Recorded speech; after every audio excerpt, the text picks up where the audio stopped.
Hello everyone, আমি শ্রীলেখা চলে এসেছি আরও একটা মিনি ব্লগ নিয়ে। এটা হচ্ছে জুডিও সেকেন্ড পার্ট। তোমাদের কিছু কালেকশন দেখানো হয়নি। জুডিওতে বেশ ট্রেন্ডি কয়েকটা কুর্তি এসেছে, আর খুব অ্যাফোর্ডেবল প্রাইসে যেহেতু জুডিও, তো দেখে নাও জুডিওর কালেকশনগুলো অসাধারণ এসেছে। মেন সেকশনটাও তেমন আমার ঘুরে দেখা হয়নি, আমি ওমেন সেকশনেই ফার্স্টে গেছিলাম।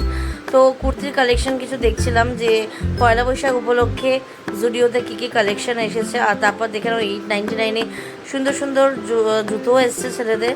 তারপর আমি একটু মেন্স কালেকশনে চলে গেছিলাম। মেন্স কালেকশনেও বেশ সুন্দর সুন্দর কোয়ার্টসের এসেছিলো, তার সাথে গেঞ্জির কালেকশনও খুব ভালো এসেছিলো। এই গেঞ্জিটা বেশ ভালো লাগছিলো আমার।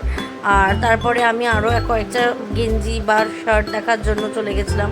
এইটাও আমার দারুণ লেগেছিলো, আমি সৌনককে বলছিলাম এটা নেওয়ার জন্য, বাট ও বললো ওর এখন কিছু চাই না। তো ওকে বলছিলাম দেখ কেমন লাগছে, যদি ভালো লাগে তাহলে নিয়ে নে।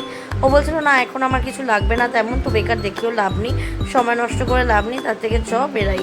আমি যে না দাঁড়া কয়েকটা কালেকশন দেখি, যদি ভালো লাগে আমার কিছু তাহলে আমি তোর জন্য কিনবো, পারচেস করবো। তো এই গেঞ্জিটাও দেখছিলাম ওর জন্য, তো এই গেঞ্জিটাও বেশ ভালো লাগছিলো আমার। কিন্তু অ্যাজ ইউজুয়াল ওর মুড ছিলই না সেদিনকার কিছু কেনাকাটা করার বা শপিং করার। তো যখন মুড থাকে না তখন তো জোর জবরদস্তি করে কিছু কিনে দেওয়া যায় না। কিন্তু যেহেতু আমি আমার জন্য জুতো কিনছিলাম, তো তাই জন্য আমার মনে হলো যে ওর জন্য কিছু পারচেস করা দরকার, বিকজ ও নিজের জন্য কিছু কেনে না, আমার জন্য কেনে। আর ও কিনতেই চাইছিল, মানে আমি জাস্ট ফেড আপ হয়ে গেছিলাম। আমি বললাম কিছু তো নে, অ্যাটলিস্ট রেগুলার পরার একটা টি শার্ট অ্যাটলিস্ট নে। বলছে বেকার এখন কিনে এই সমস্ত কিছু কিনে টাকা নষ্ট করার কোনো মানে হয় না।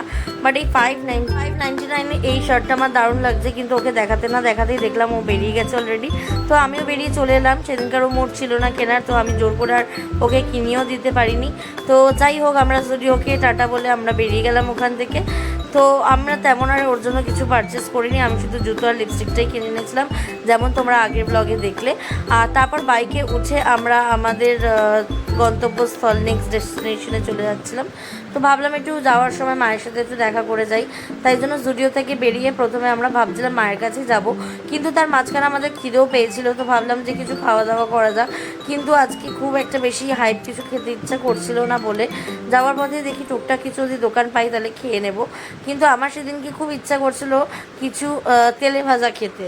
তো অনেক দিন তেলে ভাজা কিছু খাওয়া হয়নি বলে ওকে বললাম চ বর্ণনগরে ওখানে একটা ভালো দোকান আছে, যেখান থেকে আমরা বর্ণনগরের বাসীরা মোটামুটি তেলে ভাজা কিনে থাকি, আর দোকানটা সত্যি খুব ভালো, আমার তো বেশ ভালো লাগে। যদি তোমরা খেয়ে থাকো, দোকানটা আমি কিছুক্ষণের মধ্যেই তোমাদের দেখাবো, যদি খেয়ে থাকো আমাদের জানিও কে কে ট্রাই করেছো।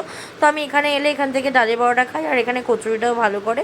তো আমি সোনাকে সাজেস্ট করলাম যেহেতু তোর খুব খিদে পেয়েছে তুই কচুরি খেতে পারিস, এই দোকানের কচুরিটা সত্যি ভালো করে। তো ও কচুরি নিয়ে নিয়েছিল দুটো, আর আমি ডালে বড়া ট্রাই করেছিলাম।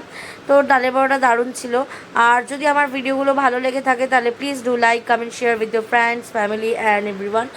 আর ডালে বড়া খেয়ে আজকে আমি এই ব্লগটা এখানে শেষ করলাম। দেখা হচ্ছে তোমাদের সাথে আরও একটা নতুন ভিডিও নিয়ে। টাটা।